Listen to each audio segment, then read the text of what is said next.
ഇതൊരു 1.5 kilo weight വരുന്ന ഒരു വൈറ്റ് ഫോറസ്റ്റ് കേക്കാണ്. കേക്ക് ഞാൻ നേരത്തെ തന്നെ ബേക്ക് ചെയ്ത് വെച്ചിട്ടുണ്ട്. എന്നിട്ട് നല്ലതുപോലെ തണുത്ത ശേഷമാണ് ഐസിങ് ചെയ്ത് തുടങ്ങുന്നത്. എപ്പോഴും നമ്മൾ കേക്ക് നല്ലോണം തണുത്ത ശേഷം മാത്രമേ കട്ട് ചെയ്യാവൂ, ഇല്ലെങ്കിൽ കേക്ക് പൊടിഞ്ഞു പോകും. പിന്നെ നമുക്ക് അത്യാവശ്യ ഘട്ടങ്ങളിൽ പെട്ടെന്ന് വരുന്ന ഓർഡേഴ്സൊക്കെ ആണെങ്കിൽ നമുക്ക് അതിനുള്ള ടൈം കിട്ടാറില്ല, പെട്ടെന്ന് തന്നെ കട്ട് ചെയ്തെടുക്കും. അങ്ങനെ സമയം കിട്ടുന്ന കേക്കാണെങ്കിൽ നല്ലതുപോലെ തണുത്ത ശേഷം മാത്രമേ കട്ട് ചെയ്യാവൂ കേട്ടോ. ഇതിൽ ഞാൻ കൊടുക്കുന്ന ഷുഗർ സിറപ്പ് പാലും വെള്ളവും പഞ്ചസാരയും കൂടെ ചേർത്തിട്ടുള്ള ഒരു ഷുഗർ സിറപ്പാണ്. അപ്പോൾ അത് കുറച്ചും കൂടെ കേക്കിന് ഒരു ടേസ്റ്റ് കൂട്ടും. അപ്പോൾ അതിന് വേണ്ടിയിട്ടാണ് കൊടുക്കുന്നത്. അപ്പോൾ അതെങ്ങനെയാണ് ചെയ്യുന്നതൊക്കെ, ഷുഗർ സിറപ്പ് എങ്ങനെയാണ് യൂസ് ആക്കേണ്ടതെന്നും ഉള്ളൊരു വീഡിയോ ഞാൻ മുൻപേ ചെയ്തിട്ടുണ്ട്. മാത്രമല്ല ഇതിൻ്റെ റെസിപ്പി വീഡിയോ, അതായത് ഈ വൈറ്റ് ഫോറസ്റ്റ് കേക്കിൻ്റെ റെസിപ്പി വീഡിയോ ഞാൻ ചാനലിൽ ഇട്ടിട്ടുണ്ട്. ഇത് രണ്ടും നിങ്ങൾക്ക് വേണമെന്നുണ്ടെങ്കിൽ ചാനലിൽ കയറി ഒന്ന് ചെക്ക് ചെയ്ത് നോക്കിയാൽ മതിയേ. പിന്നെ ഇവിടെ ഞാൻ എടുത്തിട്ടുള്ള ക്രീം എന്ന് പറയുന്നത് എനിക്ക് മുന്നേ, അതായത് തലേ ദിവസം ചെയ്തതിൻ്റെ കുറച്ച് ബാലൻസ് ക്രീം ഉണ്ടായിരുന്നു. അത് ഞാൻ അടച്ച് ഫ്രിഡ്ജിനകത്ത് സൂക്ഷിച്ച് വെച്ചിരുന്നതായിരുന്നു. അപ്പോൾ അത് എടുക്കുമ്പോൾ, അതായത് നമ്മൾ തലേ ദിവസത്തെ ക്രീം പിറ്റേ ദിവസം എടുക്കുമ്പോൾ അത് സ്പാച്ചിൽ വെച്ചിട്ട് നല്ലോണം ഒന്ന് മിക്സ് ആക്കി കൊടുക്കണം. നമ്മൾ എടുക്കുമ്പോൾ എന്തായാലും അത് നല്ല കട്ടിയായിട്ടായിരിക്കും ഉണ്ടായിരിക്കുന്നത്. അപ്പോൾ അത് സ്പാച്ചിൽ വെച്ച് നല്ലോണം ഒന്ന് മിക്സ് ആക്കി കൊടുക്കുമ്പോൾ ഒന്ന് ലൂസായി കിട്ടും. അങ്ങനെയുള്ള ക്രീമാണ് നമുക്ക് കേക്കിലേക്ക് കൊടുക്കേണ്ടത്. അല്ലാതെ നമ്മൾ ആ കട്ടിയായിട്ടിരിക്കുന്ന കേക്ക് ഡയറക്റ്റ് കേക്കിലേക്ക് കൊടുക്കരുത് കേട്ടോ. എന്നിട്ട് ഇതേപോലെ എന്താണ് ഫില്ലിങ്സ് ആയിട്ട് കൊടുക്കാൻ നമ്മൾ ഉദ്ദേശിക്കുന്നത് അത് കൊടുക്കുക. ഞാനിവിടെ ചോക്ലേറ്റ് ഗ്രേറ്റ് ചെയ്തതും ചെറിയും കൊടുക്കുന്നുണ്ട്, പിന്നെ മിൽക്ക് മെയ്ഡും കൊടുക്കുന്നുണ്ട്. മിൽക്ക് മെയ്ഡ് ഫ്രിഡ്ജിനകത്ത് വെച്ചിരുന്നത് കൊണ്ട് നല്ല കട്ടിയായിപ്പോയി. അതുകൊണ്ടാണ് ഞാനൊന്ന് കുലുക്കിയൊക്കെ ഒഴിച്ചു കൊടുക്കുന്നത്. കാരണം അത് വരുന്നേ ഉണ്ടായിരുന്നല്ലോ നല്ല കട്ടിയായതുകൊണ്ട്. പുറത്ത് വയ്ക്കാൻ പറ്റില്ല, നമ്മൾ എങ്ങനെയൊക്കെ പുറത്ത് വെച്ച് സൂക്ഷിച്ച് നോക്കിയിരുന്നാലും ഉറുമ്പ് കയറും പെട്ടെന്ന് തന്നെ. അതുകൊണ്ട് ഞാൻ ഫ്രിഡ്ജിനകത്താണ് സൂക്ഷിച്ച് വെച്ചിട്ടുണ്ടായിരുന്നത്. ആദ്യത്തെ ക്രീം കംപ്ലീറ്റ് എടുത്ത ശേഷം പിന്നെ അപ്പോൾ ബീറ്റ് ചെയ്ത ക്രീം എടുക്കാമേ.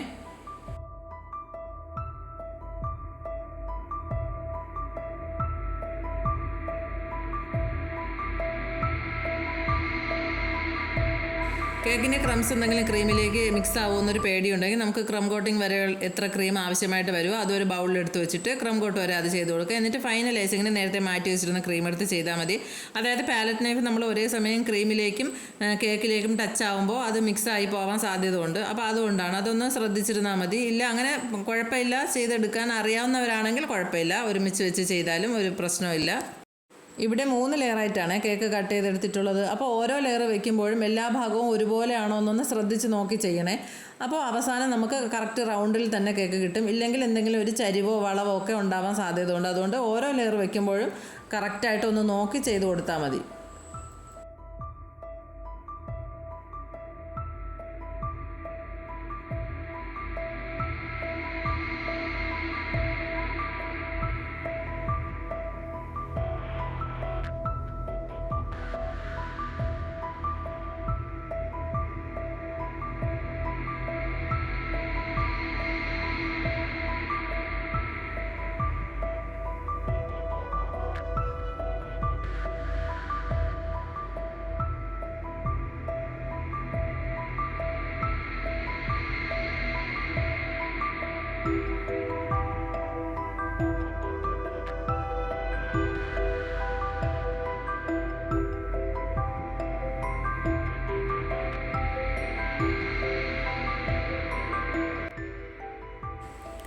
പിന്നെ കേക്ക് ചെയ്യുന്നതിൻ്റെ അടുത്ത് തന്നെ ഞാൻ ഇതേപോലെ ഒരു സ്റ്റാൻഡിൽ കിച്ചൺ ടിഷ്യൂ കൊടുത്തിട്ടുണ്ട്. അതാകുമ്പോൾ നമുക്ക് എളുപ്പത്തിന് എടുത്ത് യൂസാക്കാൻ പറ്റും. അതുകൊണ്ട് കേക്ക് ബോർഡൊക്കെ നല്ലോണം ഒന്ന് തുടച്ചു കൊടുത്തിട്ട് കേക്ക് ഫ്രിഡ്ജിൽ വെക്കാം. പിന്നെ ഈ ടിഷ്യൂ നമുക്ക് 3-4 പ്രാവശ്യം കഴുകി ഉപയോഗിക്കാൻ പറ്റുന്നതാണ്.